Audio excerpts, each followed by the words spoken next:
All right, welcome back. Today we're going to be showing you our Thanksgiving prep and cook.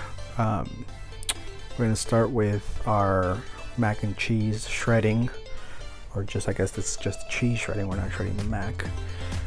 We've got 4 different types of cheese in this mac and cheese. It's Assaggio, Gruyere, Havarti, and good old American cheddar.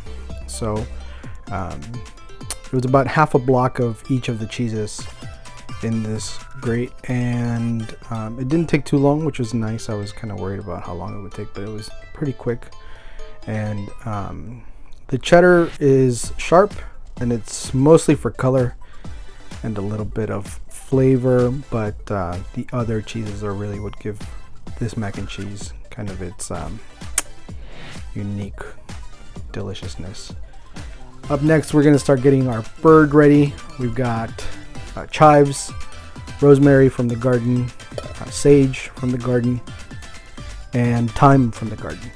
So I'm preparing a kind of a compound butter for the bird with all of these herbs mixed in.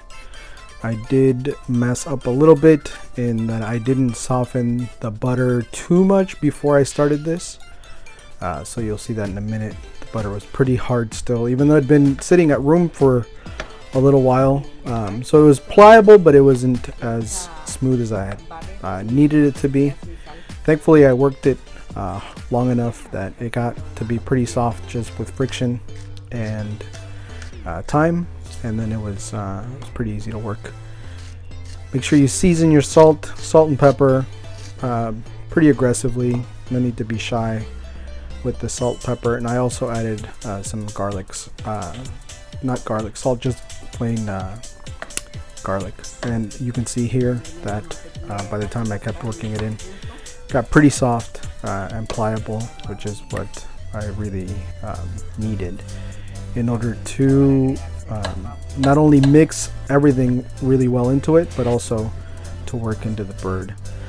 Please always make sure you taste your food when you're preparing it. You don't want to over salt or under season anything, so always taste your food. Up next, we make sure that our bird is really well dry. I clean my poultry when I bring it home. I had a friend, chef of mine, tell me that they advise against it because people tend to not be very careful and just end up spreading salmonella all over their sink and counters. But I tend to be really careful, and I always like to clean my bird just out of extra precaution. So once it's clean, please make sure you dry your bird thoroughly, and then season all of it pretty generously. The carcass, the inside is the cavity, I should say. It's very, very thoroughly seasoned. I'm not shy about it. We're not going to eat anything that's in there, so we can just benefit from the flavor that it'll release. Same with the bottom. I seasoned the bottom very generously because we're not gonna be eating it, so it can stand to take on the extra salt. Up next, I start separating the skin from the meat, and there's a very thin membrane in there that you just have to pull apart. And you can be pretty aggressive with the skin. It doesn't tear. I've never actually tore it before or teared it before. And you just get every little bit of the bird to be loose, the skin to be loose from the meat.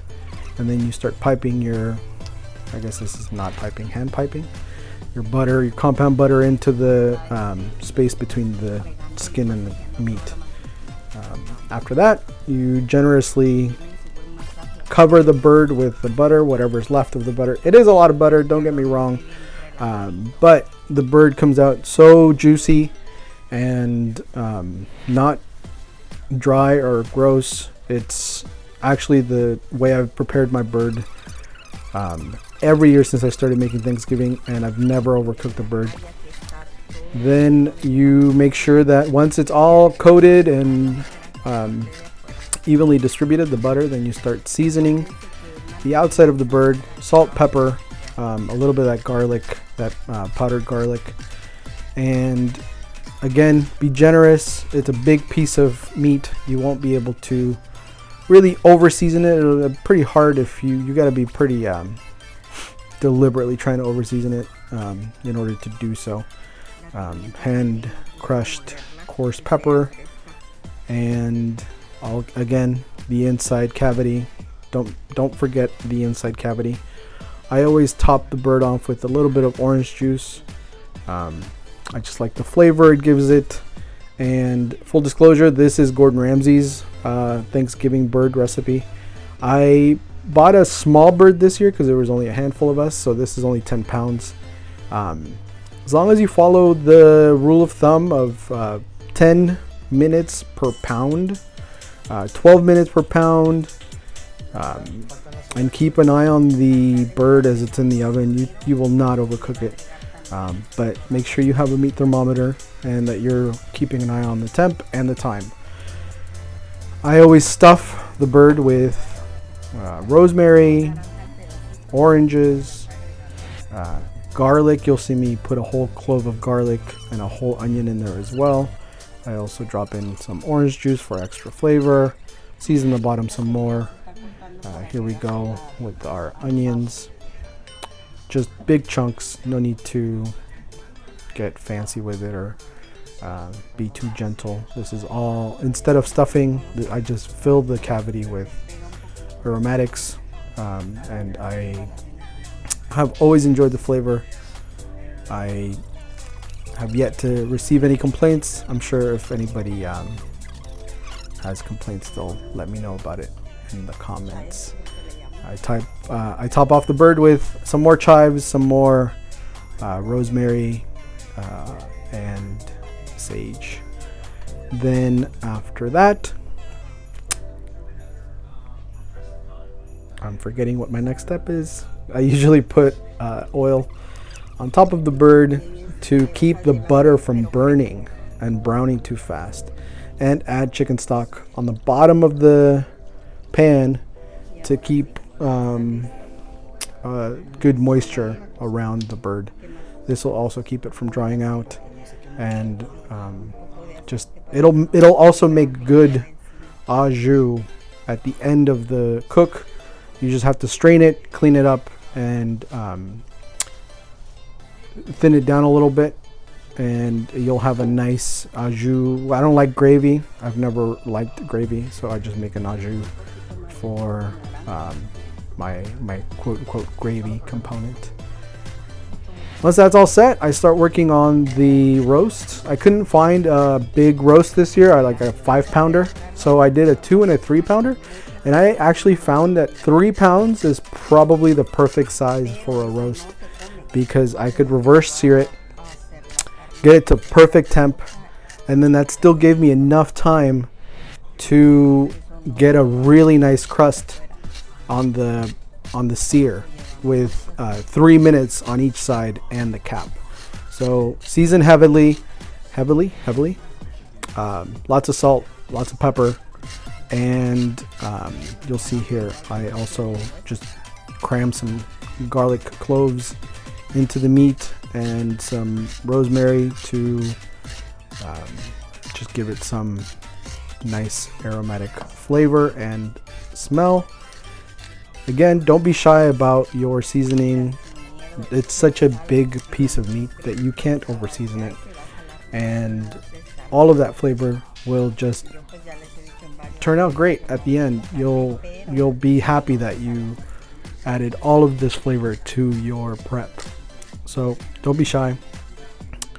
Go to town on it. And of course, always fresh is better.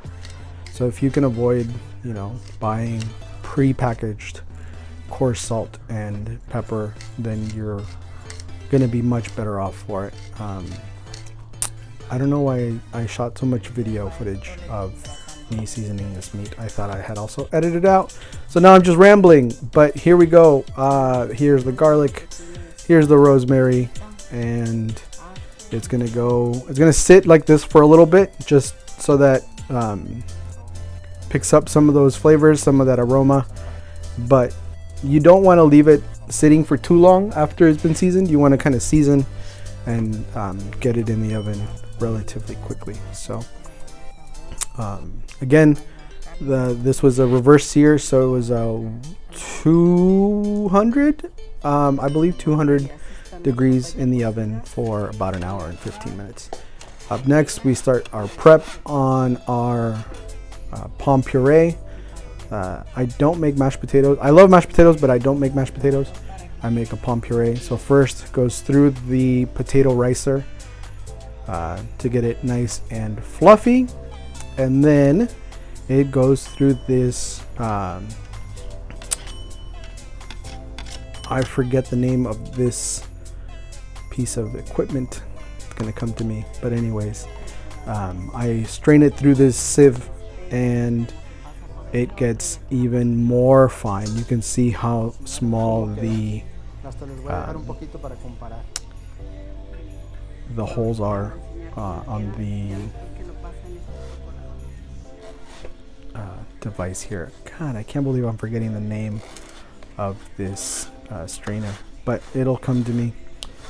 So I just push the riced potatoes right through, and every little bit of it that is left, you'll see that's the consistency of the riced potato, and this here is the consistency of the potato after it's been through the strainer. So pretty significant. It looks like little beads of crystal.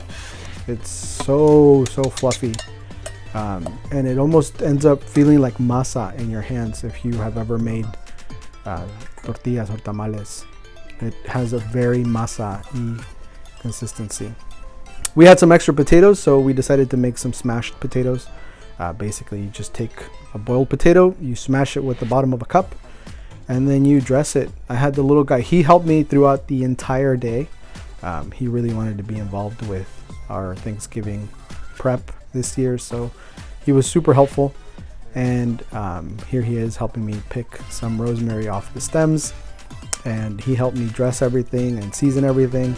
So here he was learning how to use the salt and pepper grinder, and then he was helping me put the rosemary on top of these smashed potatoes. We also minced some garlic really fine, and that went on top of these potatoes as well. And then those guys went in the oven for about 25 minutes until golden brown. I think it was at 350 for maybe even longer, 35-45 minutes, until they were nice and crispy golden brown. While those were in the oven, we had to prepare our milk for our pomme puree. So again, garlic cloves just crushed, and rosemary twigs, springs, I don't know, whatever they're called, whole ass sticks of rosemary and crushed garlic in the milk, and let that simmer really low, really slow. Let it get to a nice bubble, so that it infuses those flavors into the milk before they go in the pomme puree. Here we also have our roux, which is the base for our mashed potatoes. I hate using a metal whisk on my Le Creuset, but it's all I had, so I had to make do. It is really annoying, but equal parts butter, equal parts flour, until you get a nice thick consistency. Then you add milk. You have a bechamel at that point, and then you can start adding your cheese very slowly. Again, whisking or mixing in the cheese as you go, letting it melt, then adding a little bit more, letting it melt, adding a little bit more. This process can be kind of lengthy, but it is so worth it in the end. You make that roux first, equal parts butter, equal parts flour. We sieved the flour in there so there were no clumps, no lumps. It was the nicest roux I've ever made, with the help of my little guy. Then again, milk slowly as you're building this base up, as you're building this sauce up. Melty cheese, get the cheese melted, add more milk, make sure that You know, you keep the consistency to be saucy and not just like string cheese or melted cheese, but you want to keep adding milk as you need. And here we go. Now we've got our milk infused with garlic and rosemary, and it's ready to start getting folded into our pomme puree. As you can see, I strain it so that no clumps of garlic or loose sprigs of rosemary fall into the pomme. And then a little bit at a time, start folding it in, and this will become like the nicest, creamiest, fluffiest, pillowiest, cloudy clouds of delicious potatoes you can imagine.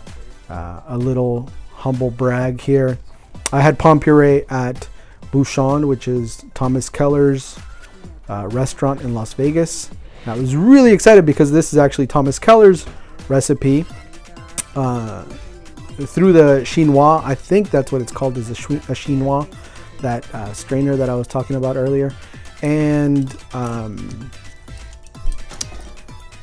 everything was his recipe, and my pomme puree is so much better than the one that I had at Bouchon. So I was really happy with that. I wasn't happy that I paid for those pommes at Bouchon, but I was happy that mine turned out consistently better. So that was pretty happy.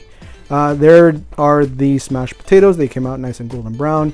And now the bird can go in the oven, 350, I believe, for 10 to 12 minutes a pound. You got to keep an eye on it because you could easily overcook it. As that's in the oven, we get our ravioli. Is this ravioli? Whatever type of pasta this is. Make sure it's pasta that you can fill the middle of it with all that goody cheese. And you just fold that into the cheese sauce that you make. I got ahead of myself here in the edit. So here's our steak out of the oven at 110 degrees and right into a cast iron skillet with butter, garlic, rosemary, and you start basting the shit out of that as long as you can. Here's the bigger piece that's still in the oven. Needs a few more degrees. So while that's in the oven, I'm working on the first piece, and you can look at that crust. That's fucking delicious. That's perfect. And baste the entire time. Never stop basting. Again, I need to buy some plastic utensils because I hate putting metal on the cast iron stuff, but it's all I have. So do forgive my technique here. It was pretty annoying. Here it is. 3 minutes on each side after about an hour and 15 in the oven. Perfect reverse sear. Perfect 125 internal temp, medium rare. This shit was delicious. And here is the final product. We ate a really, really nice Thanksgiving dinner. Thanks.